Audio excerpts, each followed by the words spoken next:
Hello and welcome to Cinema of Blood. My name is John. Alright, so today I have got 5 horror movies from the year 1987. So it is September 4th right now at the time of this recording. It's already like it's 99 degrees outside. It is hot. I got a fan on. Decided to try something new today. Got a little candle burning back here. Let me guys know how you like it. Now you're not going to see this video until later in the year or whatever, because I've got a bunch of videos planned scheduled before this one. But yeah, let me know how you like it. All right, and so let's go ahead and get underway. So the first movie we're going to talk about is Angel Heart. All right. And this is directed by, and the screenplay is by Alan Parker, alright? It stars Mickey Rourke, Lisa Bonet, and Robert De Niro. So, Angel Heart is based on the novel Falling Angel by William Horstberg. I think I'm pronouncing his name right, alright? H-J-O-R-T-S-B-E-R-G. Alright, anyway, so what it's about is this, private detective in New Orleans, played by Mickey Rourke, by the name of Harry Angel. Now, Harry is hired by, I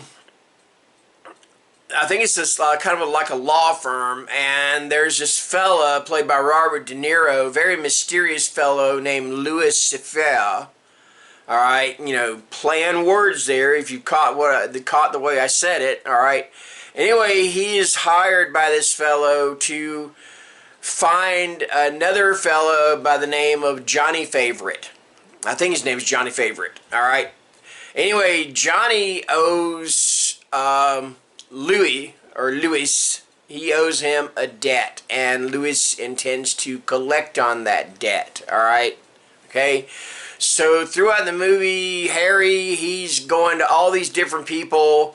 He's getting information and stuff, but every time he does, pretty much wherever he goes, people turn up dead, alright? And in some pretty violent ways. One guy gets his head shoved, or it gets pushed or whatever, into a vat of hot, steaming jambalaya or gumbo. I'm not sure which. I think it's gumbo. Alright, at the time of this movie, there was a controversial scene with Lisa Bonet and Mickey Rourke, because you got to remember at the time Lisa Bonet was playing what is her name? I couldn't remember her name. I know it's Huxtable, but on the Cosby Show, you know. So you know, she was this good, sweet girl next door, and here she is starring in this movie where she's having sex with Mickey Rourke, and it's butt-naked sex with Mickey Rourke. It's pretty, not too graphic, because it's a lot of really quick editing. And then next thing you know, there's just huge splashes of blood, and you're like, what the hell is going on? Anyway, but yeah, that's pretty much the premise or the plot of Angel Heart. I've watched this movie several times over the years. I feel like there's a lot of symbolism in this movie. I always notice that it always seems like Harry Angel's character is always moving downward. You know, if you get my drift. So, like I said, take that for what it is. Alright, anyway, Angel Heart. Alright. Okay, next up, we have got one directed by the director of Re-Animator, Stuart Gordon, and this is Dolls. Okay. Alright, like I said, directed by Stuart Gordon. It's written by Ed Naha. Alright.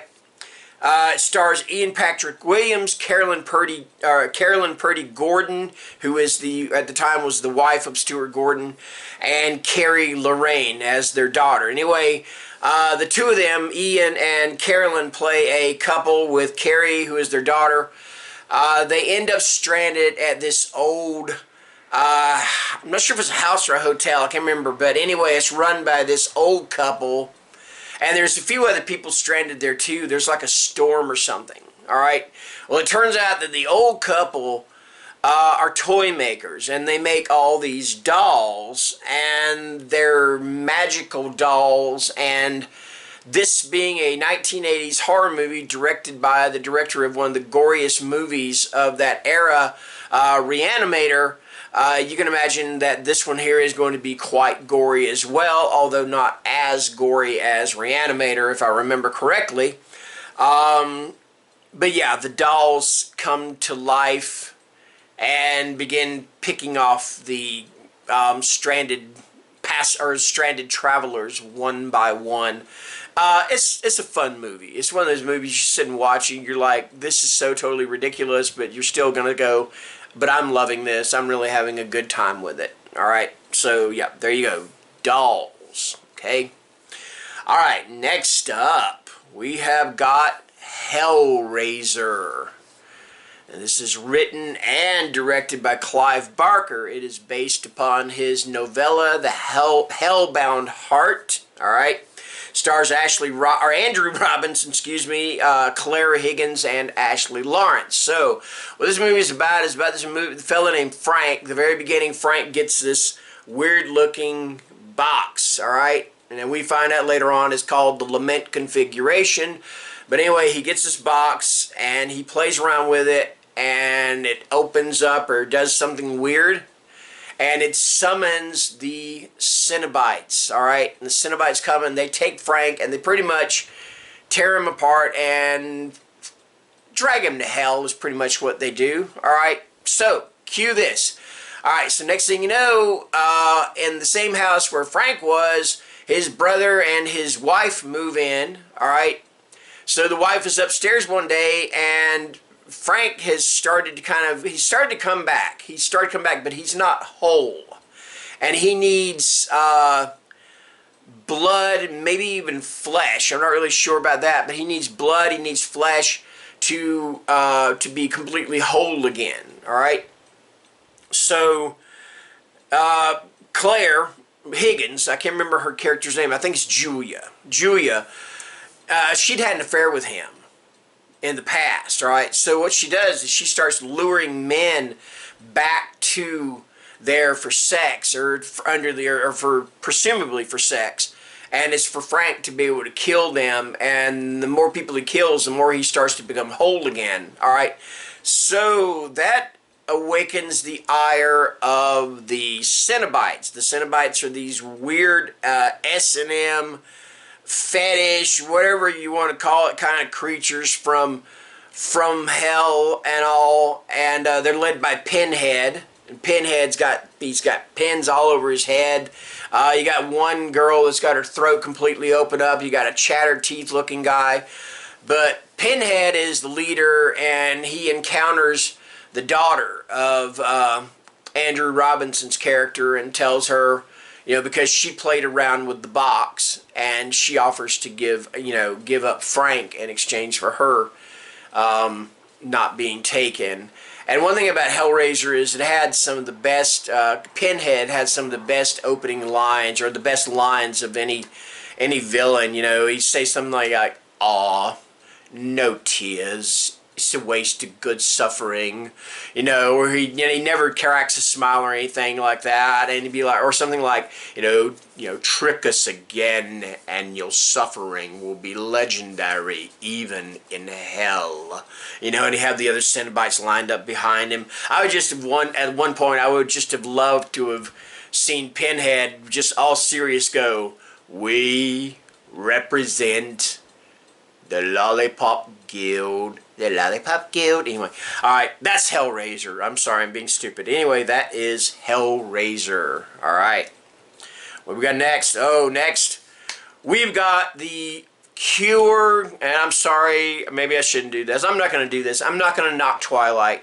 Alright, I could, but I'm not going to.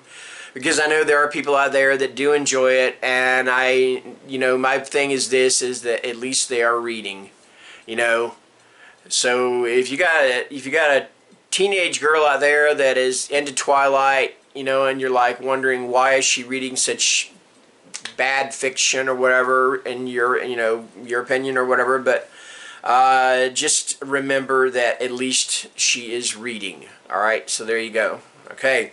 Anyway, we are talking about Near Dark. Okay, this is directed by Catherine Bigelow. It is written by Eric Red and Catherine Bigelow. All right. It has stars Adrian Pasdar, Jenny Wright, Lance Hendrickson, Bill Paxton, and Jeanette Goldstein. And I said the last three in a row. The last three that I mentioned all starred in the movie Aliens together. All right. So, what is Near Dark about? Near Dark is about this fellow. What was the kid's name? I can't remember his name, but he's played by Adrian Pasdar. Caleb. Caleb meets May one night, and May bites him. May's cute. She's blonde. She's hot. Let's say that. And she bites him, and he starts turning into, or he is turned into a vampire for all intents and purposes. So May's family, led by the other folks I mentioned, they are nomadic vampires. They travel all across the United States in this big motorhome, the windows out and everything, all covered up and stuff to keep from the sun. And they kind of take Caleb under their wing and initiate him into the world of vampirism. But it's kind of a test run. They want to make sure he's not going to do anything stupid to give them away. All right. Anyway, there are some really awesome scenes in this movie. This is one of the best vampire movies I have ever seen in my entire life. All right. And if it's any indication to Catherine Bigelow's directing, you remember she won Best Director for The Hurt Locker. I knew how good a director she was from watching Near Dark. Okay. All right, there's a fantastic scene where all of them go into this redneck honky-tonk bar, and they just completely decimate the place and the people within, and it is just a fantastic scene. It's pretty much terrifying, all right? Anyway, that is Near Dark, all right? Last but not least, we have got The Stepfather.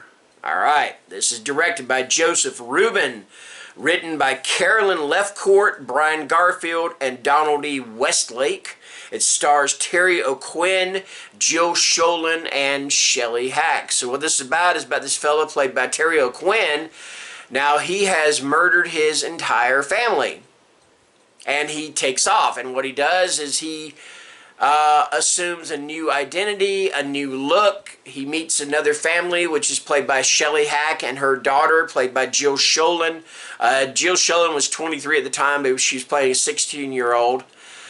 And everything is fine. He wants the perfect family, all right? He wants this absolutely perfect family, the whole, I don't know if you want to say family values thing or anything like that, but he wants a perfect family. And whenever the little cracks begin to show in this perfect family, in other words, whenever they kind of don't start to toe the line the way he wants it to go, he gets ugly, all right?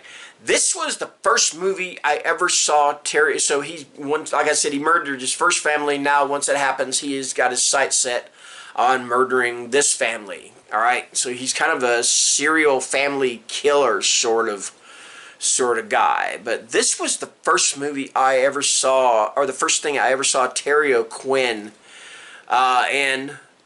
And to say that he terrified the crap out of me is an understatement, because he is. He's freaking schizo. Well, no, I don't want to say it like that. He's nuts. All right, he's nuts in this movie, and he is terrifying. Okay. All right. So yeah, that is The Stepfather, and that is going to do it for 5 movies, 50 years of horror movies from the year 1987.